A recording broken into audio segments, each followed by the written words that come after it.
It is absolutely extraordinary, isn't it? Benedict Spence is here, political commentator. Benedict, very good morning to you. Good morning, Mike. How are you? Very good to see you. Well, I've been quite exercised this week, I have to say. Quite wound up. For all sorts of reasons.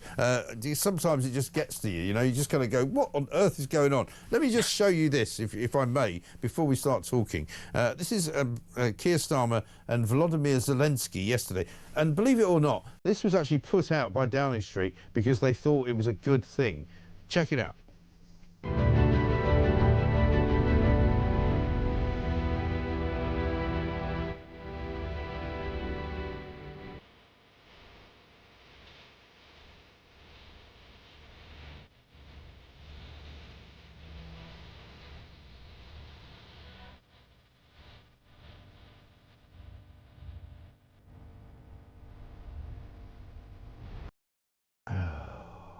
This is what goes for, you know, international diplomacy. It's sort of Brokeback Mountain style. You know, let's all sit around and hug each other and make out that everything's great. I mean, what's going on?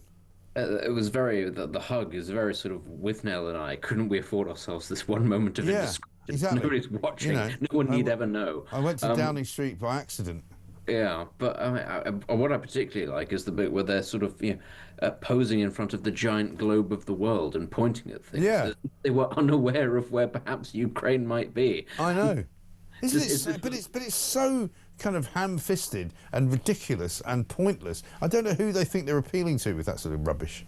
No, of course, and also the fact that they're sort of sat having tea in what appears to be a flower garden. I mean, nothing says macho and, you know, taking the war against Putin seriously than sitting having tea in a flower garden. Right. But, I mean, given that they'd started off by hugging, I suspect that this is aimed at the sort of person who believes that actually the root of all men's problems is just pent-up tension and that they could do with going to therapy. Yeah.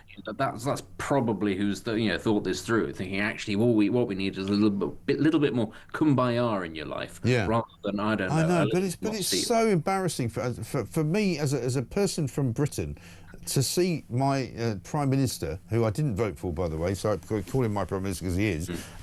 It's kind of, it's sort of humiliating for the entire country, isn't it? It is. I mean, again, they just replayed the picture of them with the globe and they're pointing, and you just think, I mean, what on earth is Starmer saying? Yes, there's Crimea. We invaded it as well. I mean, what on earth could you possibly get from this? It's...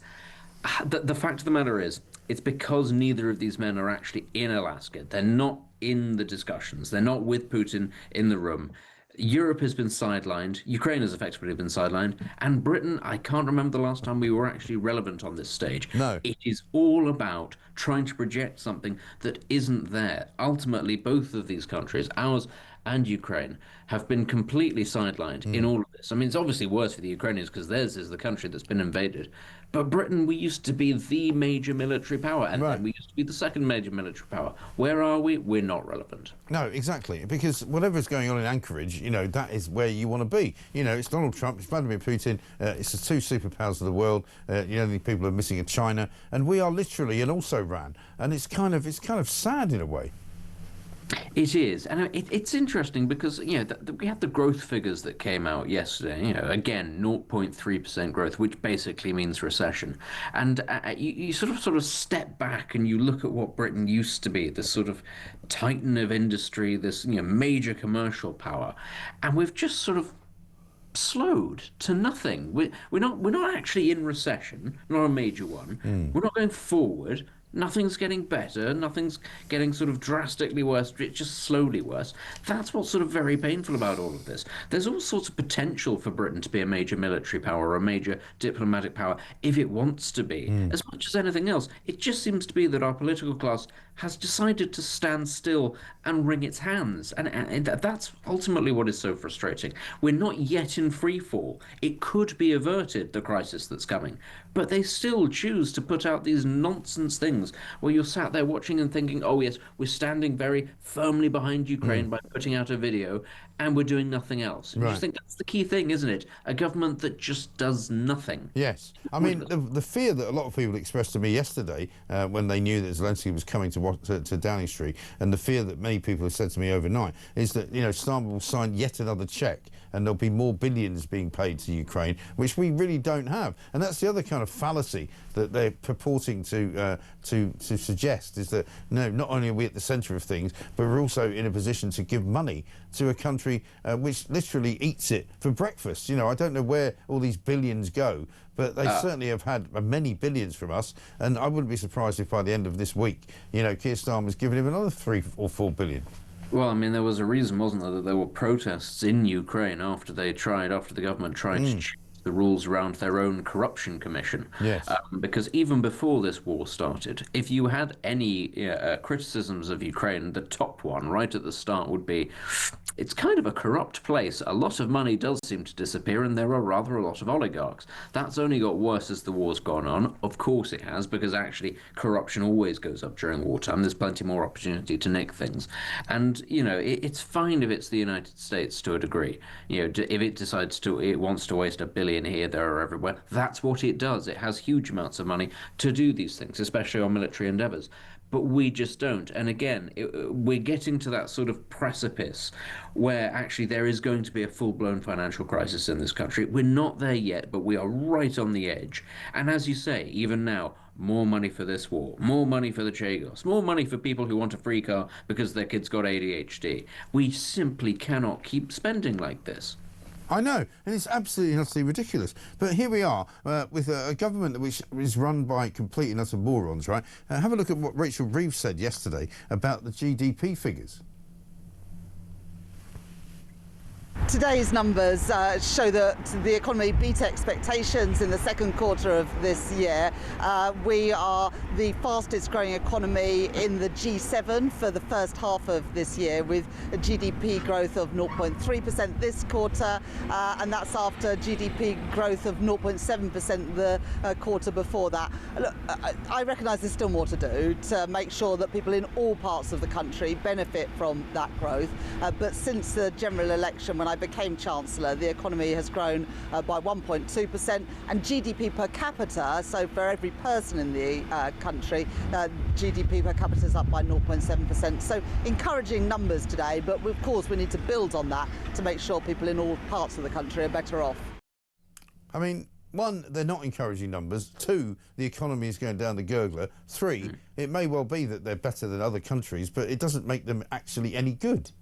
Well, yeah, I mean, if you want to sort of sit there and say we're doing better than anybody else in the G7, and then you look at what other countries in the G7 are doing for their own economic purposes, and you realize, oh, this is actually because everybody seems to be doing some pretty insane things. It's not because actually we're smarter than everybody else. That's not great. I mean, this is the thing. You can't sort of sit there and say, yes, growth over my period in time in office is about 1%. When you've come into government saying there's a £20 billion black hole in my budget, and then about a year later you've turned around and gone, that budget hole, it's more than doubled. It's actually got so much worse that I need to find a way of plugging it, because you wouldn't have to if you were going for proper pro-growth policies. I think this really has to be said. It's not real growth. Real growth is when you're at around 3 or 4%, because you've got so many other factors to take into account, especially if your national debt is going up as ours is. We haven't had that since, I don't know, certainly sort of pre-2008, I would have thought. We've been in a very long-term holding pattern, sort of, where we've been staving off a proper financial crisis, but we've been effectively atrophying. We've been effectively regressing. All the while, other major competitors, places like China, places like India, that once upon a time within living memory were behind us, have just shot out in front of us. And, you know, we can be as happy as we want about outdoing places like Germany, which has closed all of its nuclear power stations. But that's not actually a win. You know, cost of living, GDP per capita is worse in the UK now than it is in Italy. Our national debt is a lot worse than a lot of those southern European countries were at the turn of the century. That's not something to be proud about. No, it really isn't. And I mean, the kind of self-delusion that goes on, where clearly they sit around in Downing Street congratulating themselves about things that they think they've done well, when in fact the rest of the country is looking on and sort of holding their head in their hands going, you know, how much worse can it get? I mean, are they the most tone-deaf government of all time?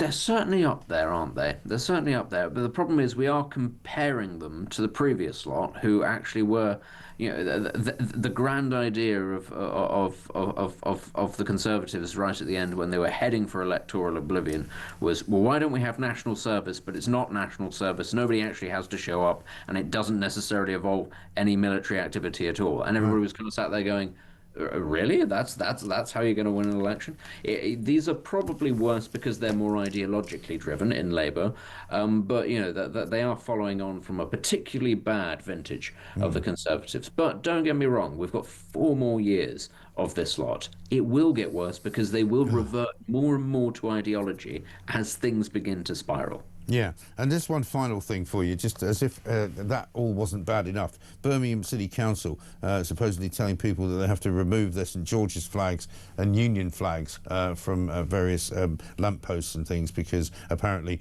they're putting motorists and pedestrians at risk.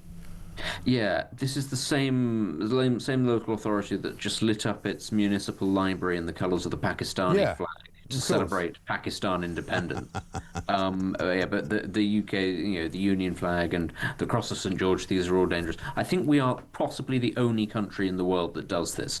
Almost every other country is proud of its flag, flies its flag regularly in municipal buildings, from people's houses. Go to Greece, go to Turkey, go to the United States. People have it in their front lawn. They have the Stars and Stripes. Ours is, honestly, it must be the only one that I can think of where flying your flag is considered potentially offensive, potentially dangerous, and where local busybodies get in touch and say, take it down. But the flag of almost any other country you can fly and people will go, oh, isn't that nice? It's tolerant and it's diverse. I know, absolutely incredible stuff. Benedict, great to see you. Thank you very much indeed. Political commentator Benedict Spence there talking to us about the state of the nation, which on Friday, the 15th of August, is really not in a very good place.